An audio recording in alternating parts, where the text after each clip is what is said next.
Hello neighbor, this is Curt with etrailer, and today we're going to be taking a look at these tire chains from Titan Chain and see how they work with our 2025 Mazda CX-30 with 215/55 R18 tires.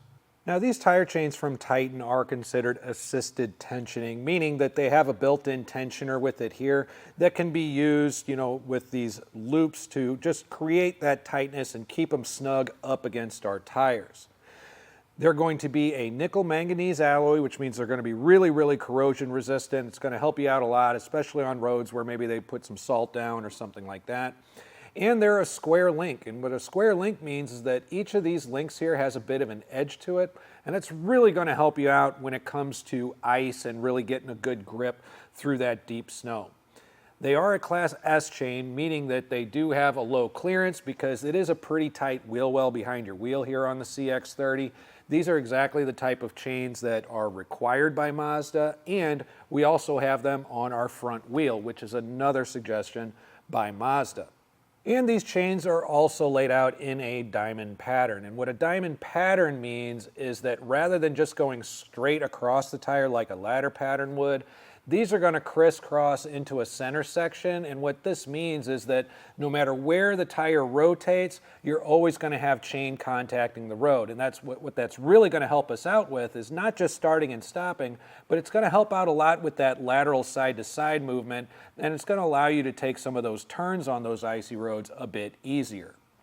Now, there are a lot of tire chains out there that come in packaging that is essentially disposable, and you're kind of left to your own devices to find some sort of container to keep them in, keep them clean, dry, untangled, and so forth. They actually provide you with a really nice zipped bag here that's going to help keep it in your car, keep it organized. It actually allows you to separate each of the chains so they don't end up getting tangled together. And I just find that this type of method is really kind of the best thing for you when carrying chains in your car, especially if you live in an area where you kind of want to have them in your vehicle at all times. The other great thing about these is the installation. Installation of these tire chains will not require us to get under the vehicle or behind the tire for any type of reason. We can all do it, the whole installation from right here in front of the tire. And that's important because, when you're putting on tire chains, weather conditions are not going to be that great. So laying on the ground under the vehicle, behind the tire, trying to make connections with gloves on and things like that while there's snow and ice on the ground, it's not very comfortable. You're not going to be happy doing it. And you don't always get the best fit when you try to do that. So stick around. I'm going to show you exactly how we got these on our Mazda CX-30.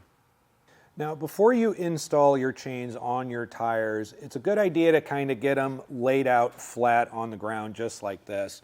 And you want to inspect them. So one of the things that I'm looking for is any twists or kinks in the chain.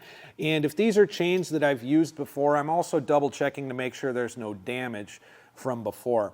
So I'm going to make sure just everything's laid out and not twisted or tangled. There's a separation here that I want to create between the two sides of the chains. And this cable section here, which is going to end up going behind the tire, one of the things about it is the chains that are connected to it have these loops that have an open hook end on them. We want to make sure that open hook end is facing the ground. That way, when we put the chains on our tire, that open hook end is facing away from the sidewalls, and it doesn't put it any risk of puncturing our sidewalls or anything like that. So now that we've got everything laid out and everything looks really good, I'm going to go ahead and separate my front section just like this. And I'm just going to slide all of this behind my wheel.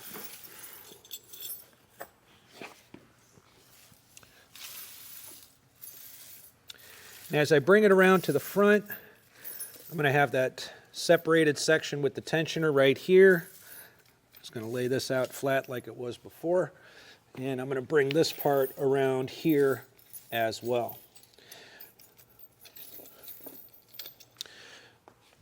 So now that I'm in a good place there, I'm going to take one end of my cable and really try to maintain as much shape as I can as I bring it up and kind of bring the connection end up to the top of the tire. At this point, I'm going to grab the other end and really kind of the same thing. I'm just going to do my best to keep it draped over the tire as I make this connection up here. It's just going to be inserted like this and slide right over. As I bring this around, we're going to find this green hook end right here and an open end to the yellow chain on the front. I'm going to connect those. And now what I'm going to do is, since I've got a good connection and to drape over the tire, I'm just going to go ahead and move it back, and I'm going to maneuver it, and I'm going to center this link here. I'm going to try to put it as close to the center of the tire as I can as I work my way around, just making sure my drape stays in place. One of the things I'm going to try to do as well is I'm going to try to keep as much of the chain, this yellow chain, off of the edge of my wheels as I can. We do want to get a tight fit, but we also don't want too much of this coming into contact with it. So now I'm going to take this red connection point here and my tensioner. I'm just going to feed it through there just like so. And I'm just going to go ahead and cinch that up very tightly. Now at this point I've got a couple of different loops that I can use. I'm going to feed it through the first one. We're going to go ahead and see if this one is going to help us out any. And as I get those, this rubber section here attached to the hook has some stretch to it. So I'm going to see how far I can get this stretched and connected. And it looks like it's going to come in right here. Now I want to make sure that the hook end of this is also facing out for the very same reason that we wanted to make sure these hooks were facing outward. And now that I've got it on here just like this, it's a pretty good tight fit. But I also like to see this tensioner go across the tire if I can. So I'm going to pull it all the way over to this section here. And now I've got a really good tight fit going around. And all in all, everything is centered and looks really good. I'm pretty much ready to hit the road. But before you actually take it out and start driving, it's a good idea to drive it forward 2 or 3 car lengths. Reason being is that because of the way it connects under the tire where it contacts the ground here, there is going to be some slack to this. So roll it forward a bit, and then you may want to re-tension. It may end up being that you can get it through both red loops and connect it across the tire once you do that. But the idea being is that you really want to make sure everything is completely snug to the tire before actually driving it out on the road in those snowy and icy conditions. So that's a look at the Tighten chain snow chains on our 2025 Mazda CX-30. And if you have any questions or comments about it, maybe you have some experience with it, please put those in the comments below. Your shared experience is going to help other neighbors just like you make the best decision for themselves. Once again, this is Curt with eTrailer. Thanks for stopping by.